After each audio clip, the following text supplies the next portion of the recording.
राकेश जी के बार बार कहने और अपने हार्ट के स्टेंट वाले ऑपरेशन के बाद से ये समझ में आने लगा कि अब सीज़न 2 शुरू करने का समय आ गया है।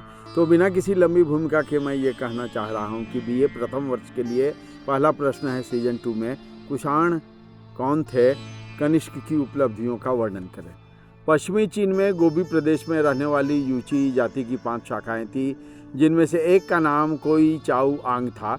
इसी को कुषाण कहा जाता है। इस शाखा ने शेष 4 शाखाओं पर विजय प्राप्त कर उनके राज्यों को अपने साम्राज्य में मिला लिया। कुषाणों का प्रथम महत्वपूर्ण शासक कुजुल कैटफिशेस था। ऐसा समझा जाता है कि प्रारंभ में वह यूनानी शासक के अधीन था और बाद में उसने अपने आप को स्वतंत्र कर लिया। इसके उपरांत उसका पुत्र विम कैटफिशेज अथवा कैटफिशेज द्वितीय राजा बना। चीनी लेखकों ने उसका नाम एन कोउ चैन बताया है, उसे भारत विजेता कहा। उसकी मृत्यु के उपरांत कुषाण साम्राज्य की हालत नाजुक हो गई और 2 दशकों के बाद कनिष्क शासक बना। प्रारंभ में भारत के बड़े बड़े इतिहासकार, जिनमें प्रख्यात मार्क्सवादी इतिहासकार रामशरण शर्मा भी शामिल थे, वे ऐसा समझते थे कि कुजुल कैटफिशेज और कनिष्क 2 अलग अलग वंश के शासक थे। परंतु 1993 के वर्ष रबातक अभिलेख प्रकाश में आया। 1993 का वर्ष वह है जब मैंने मध्य प्रदेश में सहायक प्राध्यापक की शासकीय सेवा शुरू की थी। रबातक अभिलेख के आधार पर रणवीर चक्रवर्ती और उपिंदर सिंह ने मंतव्य व्यक्त किया है कि दोनों एक ही वंश के थे और कनिष्क उनका सीधा वंशधर था। मथुरा के देवकुल में भी विम कैटफिशेज और कनिष्क दोनों की ही प्रतिमाएं मिली हैं। इससे भी सिद्ध होता है कि दोनों एक ही कुल के थे। रबातक अभिलेख पर इस वीडियो के बाद एक छोटा सा और वीडियो आ रहा है, वह इस विषय पर अधिक प्रकाश डालेगा। कनिष्क कुषाण वंश का सर्वाधिक प्रतापी शासक था और उसके समय सत्ता अपने शिखर पर पहुंच गई। कुशल योद्धा एवं सेनापति के रूप में उसने अपने साम्राज्य का विस्तार किया। अनेक युद्ध लड़े, जिनमें से पर्थिया के साथ लड़ा गया युद्ध प्रथम था। पर्थिया के शासक ने कनिष्क पर आक्रमण किया। इसके 2 कारण थे। कुषाणों ने एरियाना क्षेत्र पर अधिकार कर लिया था और बैक्ट्रिया क्षेत्र पर कनिष्क को वंशानुगत अधिकार प्राप्त हुआ था। बैक्ट्रिया का महत्व व्यापारिक दृष्टिकोण से काफ़ी अधिक था और पर्थियन शासक इस क्षेत्र पर पुनः वापस नियंत्रण प्राप्त करने के लिए प्रयासरत था। इसके लिए उसने आक्रमण किया और कनिष्क ने आक्रमण को विफल करने और आक्रमणकारी को परास्त करने में सफलता प्राप्त की। रोम साम्राज्य के साथ कनिष्क के संबंध मित्रतापूर्ण थे, क्योंकि रोम की पर्थिया के साम्राज्य से शत्रुता थी। पर्थिया दोनों का ही शत्रु था। अतः कुषाण साम्राज्य और रोम साम्राज्य के बीच निकटता पूरी तरह से स्वाभाविक राजनीति की मांग थी। दोनों ने परस्पर दूतों का आदान प्रदान किया। चीन के साथ युद्ध के संबंध में बताना है कि कुषाण वंश के समय चीन में हान वंश का शासन था। उसके सेनापति का नाम पांचाउ था। उसने खोटान, काशगर आदि कुछ स्थानों पर विजय प्राप्त की तथा पूरा का पूरा चीनी तुर्किस्तान अपने कब्जे में कर लिया। हान साम्राज्य की सीमाएं कुषाण साम्राज्य से सीधे सीधे मिलने लगी थी। चीनी साहित्य के अनुसार कनिष्क ने अपने साम्राज्य की रक्षा हेतु चीनी सम्राट से अनुरोध किया कि अपनी राजकुमारी से उसका अर्थात कनिष्क का विवाह कर दे। यह ऑफर या सूचना लेकर जाने वाले दूत को चीन में गिरफ्तार कर लिया गया। जब इसकी खबर कनिष्क तक पहुंची तो उसने 70,000 घुड़सवारों की सेना के साथ चीनी साम्राज्य पर हमला करने के लिए भेजा। खोटान तक पहुंचने के बाद बिगड़े मौसम, खराब मौसम के कारण सेना का बहुत बड़ा भाग नष्ट हो गया। इस बची खुची सेना को पांचाओ ने बड़ी सरलतापूर्वक परास्त कर दिया और युद्ध के बाद यह तय किया गया कि कनिष्क प्रतिवर्ष चीन को कर या टैक्स का भुगतान करेगा। वेनसांग के वर्णन से मालूम होता है कि इसके कुछ समय पश्चात कनिष्क ने अपनी पराजय का बदला लिया, लेकिन इसको सारे इतिहासकार स्वीकार नहीं करते, क्योंकि वेनसांग के अतिरिक्त किसी अन्य ने इस घटना का वर्णन नहीं किया है। कनिष्क के साम्राज्य की सीमा अत्यंत ही विशाल थी और यह संलग्न मैप से क्लियर होता है। उसका साम्राज्य मध्य एशिया से मगध और बंगाल की सीमा तक विस्तारित था। उसकी राजधानी पुरुषपुर अर्थात आधुनिक पेशावर, जो कि वर्तमान में है, वहाँ थी। उसकी दूसरी राजधानी मथुरा में थी। उसके साम्राज्य के क्षेत्र निम्नानुसार थे। मैं क्षेत्रों का नाम लेता जाता हूँ। चीनी तुर्किस्तान, पांचाऊ को परास्त करने के बाद तुर्किस्तान, यारकंद, खोटान व काशगर पर कनिष्क का अधिकार हो गया।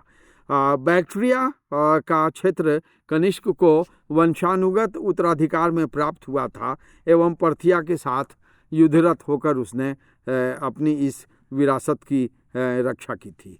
अफगानिस्तान पर भी कनिष्क ने स्वयं से विजय प्राप्त की थी। उत्तर पश्चिमी सीमा प्रांत में उसकी राजधानी थी। पुरुषपुर इसी क्षेत्र में स्थित है। गांधार पर कब्जे को चीनी स्रोत पूरी तरह से स्वीकार करते हैं। कश्मीर के बारे में स्पष्ट है। कल्हण ने राजतरंगिणी में लिखा है कि कश्मीर पर कनिष्क का शासन था और यह ध्यान रखना जरूरी है कि चतुर्थ बौद्ध संगीति या संगोष्ठी उसने कश्मीर में ही की थी। पंजाब पर भी कनिष्क का अधिकार था। सिंध पर अधिकार सुई विहार अभिलेख से प्रमाणित होता है। उत्तर प्रदेश में कनिष्क की मुद्राएं, कलाकृतियां और अभिलेख प्राप्त हुई हैं बड़ी संख्या में। और मथुरा भी वह केंद्र है जहां इसका प्रांतीय शासक स्थित था। बिहार और मगध के बारे में चीनी और तिब्बती लेखन से स्पष्ट पता चलता है कि कनिष्क ने साकेत और पाटलिपुत्र पर आक्रमण किया था।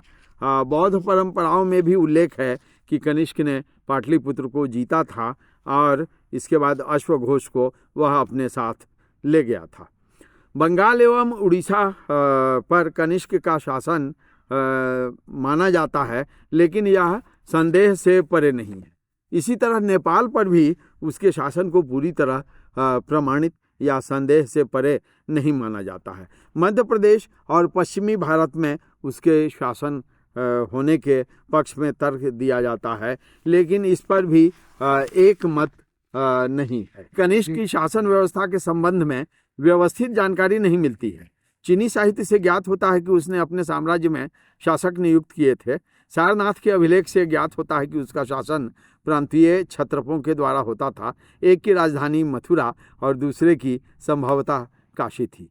मथुरा में महाक्षत्रप खरप्लान शासन कर रहा था और काशी में शासन करने वाले का नाम वनस्पर था।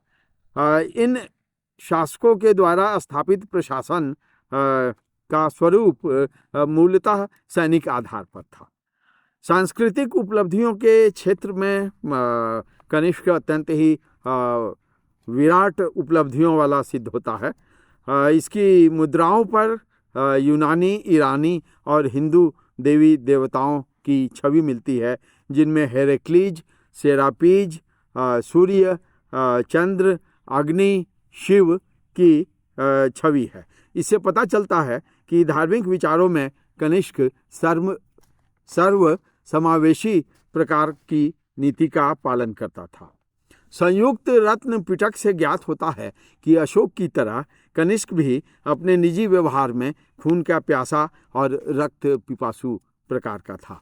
बौद्ध धर्म ग्रहण करने के बाद उसने पश्चाताप किया और वह नम्र तथा दयालु बन गया। ऐसा समझा जाता है कि मगध पर आक्रमण के समय वह बौद्ध विद्वान अश्वघोष के संपर्क में आया और फिर उसके विचार परिवर्तित हो गए। तीसरा सूत्र है चतुर्थ बौद्ध संगीति का आयोजन उसने अश्वघोष एवं वसुमित्र के नेतृत्व में करवाया। यह संगोष्ठी तारानाथ के अनुसार कश्मीर के कुंडलवन में हुई थी। इसमें लगभग 500 विद्वान बौद्ध धर्म के विद्वान शामिल हुए थे। बौद्ध धर्म में हुए वैचारिक संघर्ष को दूर करने के लिए इस संगोष्ठी का आयोजन किया गया था। नागार्जुन के प्रयत्नों से मूर्ति पूजा, स्वर्ग, धार्मिक क्रिया आदि को बौद्ध धर्म में स्वीकार कर लिया गया। यह बौद्ध धर्म के अंदर महायान शाखा का उदय था। चौथा सूत्र है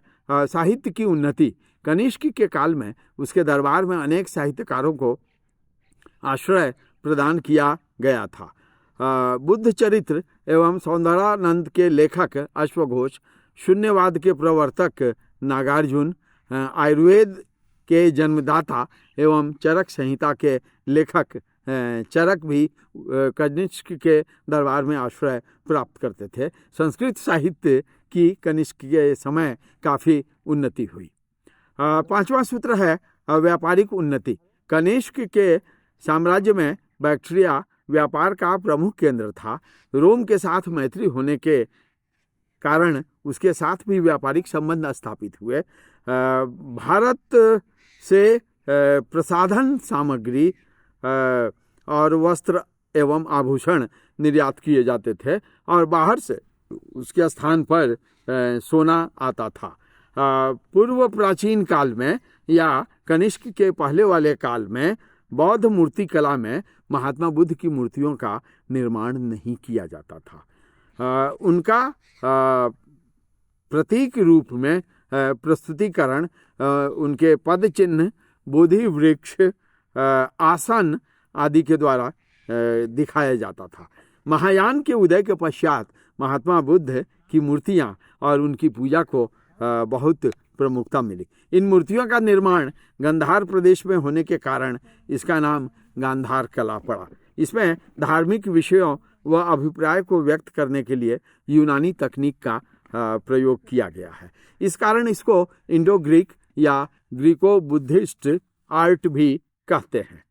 अब ये आखिरी हिस्सा है कुषाणों का भारत के इतिहास में क्या योगदान रहा या किस कारण से उनका महत्व सिद्ध होता है। इसमें सबसे पहला सूत्र आता है अश्वारोही उत्कृष्टता का। इन्होंने एक विशेष प्रकार की रकाब का प्रयोग बड़े स्तर पर प्रारंभ किया, जिसमें पैर फंसाकर यात्री अथवा सैनिक सुरक्षित यात्रा लंबी दूरी तक कर सकता था और उसके गिरने का खतरा नहीं रहता। दूसरा है रकाब के अलावे उन्होंने लंबे कपड़ों का प्रयोग प्रचलन में लाया, फैशन में लाया, जिसमें कुर्ती, कुर्ता, पैजामा, पगड़ी, टोपी, शीर्षान या हेड गियर जिसे अंग्रेजी में कहते हैं, इनका उपयोग बड़े स्तर पर किया गया।